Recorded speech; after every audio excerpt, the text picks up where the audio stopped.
So in this video, we're going to talk about the remaining two economic isms, socialism and communism. And we're going to put them together because they're very similar to each other. Socialism is the lead up to communism. And although they are two separate ideas, we've never really seen communism applied as it's actually described. And so they get used kind of interchangeably. So we're going to go through and look at some of the differences, similarities, and kind of where all this came from here. So the idea of these two systems came about in Karl Marx and Frederick Engels' book, The Communist Manifesto.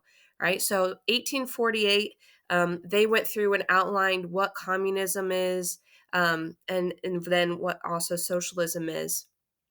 Um, the idea for communism and the reason why it's never been achieved, because ultimately it would be collectively the people owning the means of production, and forming a democratic government. Now, we don't mean democratic like the way that we think about it. In the United States, we actually have a republic, which means we elect people who make decisions for us. If you have a democracy, each person has a say in what's happening.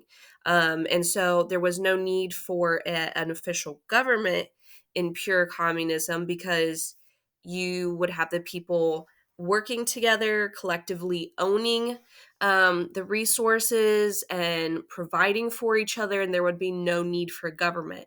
Well, in reality, that will never happen. No government is ever just going to say, okay, you guys know how to take care of each other. We're going to disband and dissolve. It's never, ever going to happen. So the way Karl Marx and Frederick Engels outlined communism, it will never be achieved. It's an ideal.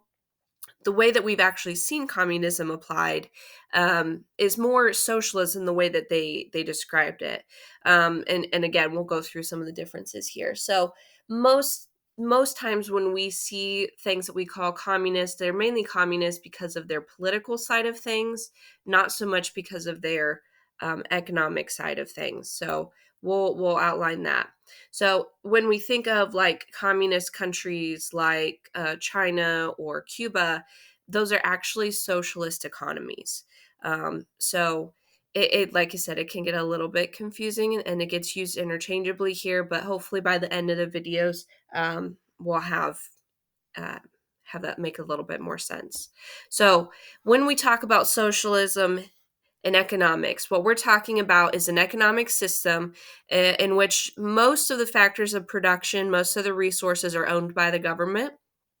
And since they own the resources, they get to make those decisions on how to answer those questions, right? What to produce, how to produce, and for whom to produce for.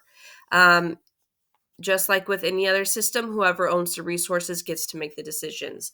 Now, with socialism, there is some privatization that is still allowed to exist. So you will still have some privately owned businesses, but for the most part, most industries are going to be nationalized, which means it's under the government control, right? The big mantra here, the motivator for socialism, is that you're going to, or the point of socialism is to teach you how to be communist, right? And so you need that strong government to exist to show you how to collectively divvy out resources and divvy out goods and services so that one group isn't hoarding all of the wealth or able to access the products and other people are disadvantaged.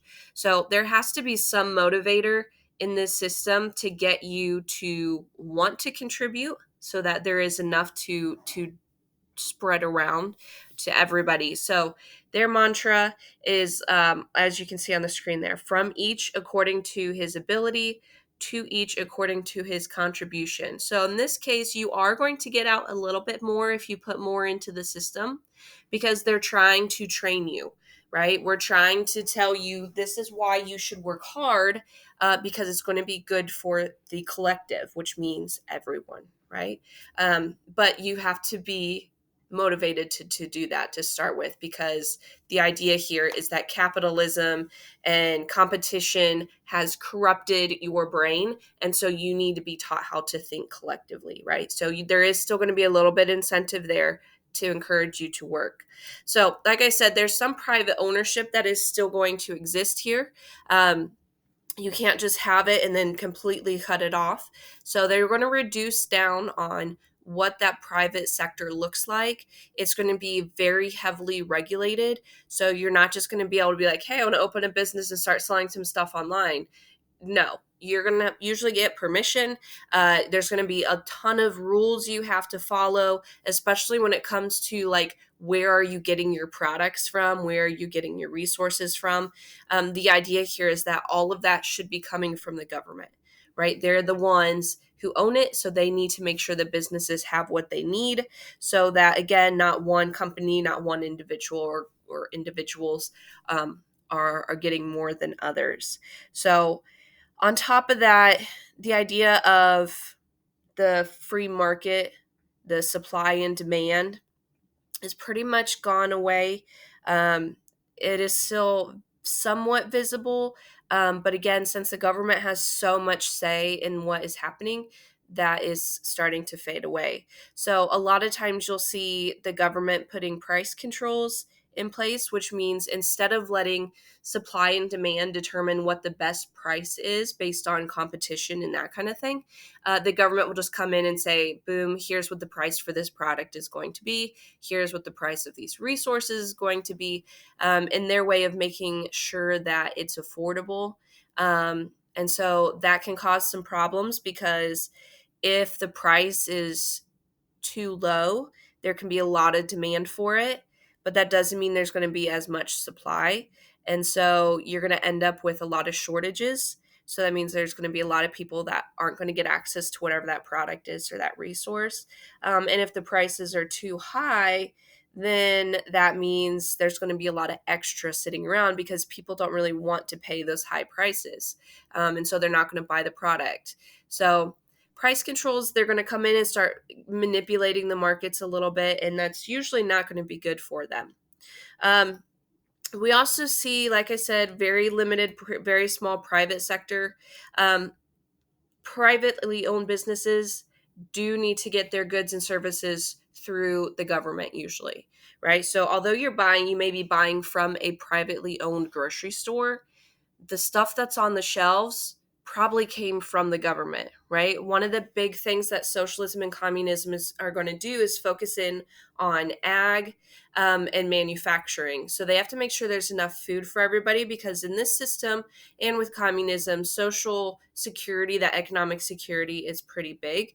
And that's one of the reasons why they want to control things, because they're going to be able to make sure there's enough product for everybody to get access for. So those private businesses are going to have to be able to get their product from the government, right? And so you're going to have a government that is large enough to provide those products, to provide those goods. So you're going to see pretty high tax rates.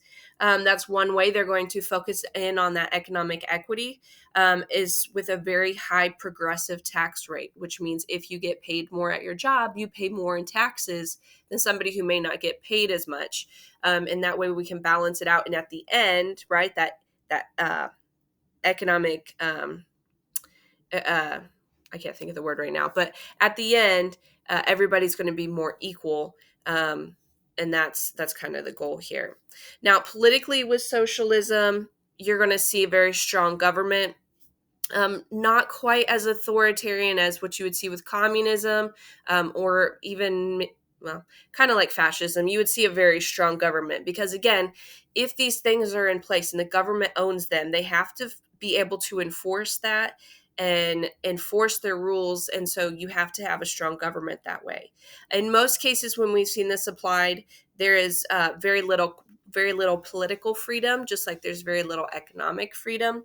Now, there's more in socialism than there is in communism, but it's still going to be a very strong government with very little rights politically that exists, because, again, that would challenge the system, and you can't have that if you're trying to provide everything. So you're more likely to see one party existing, and members of that party are going to benefit more than if you are not a very high up member in the system. So there tends to be a lot of corruption within the political system in a socialist country.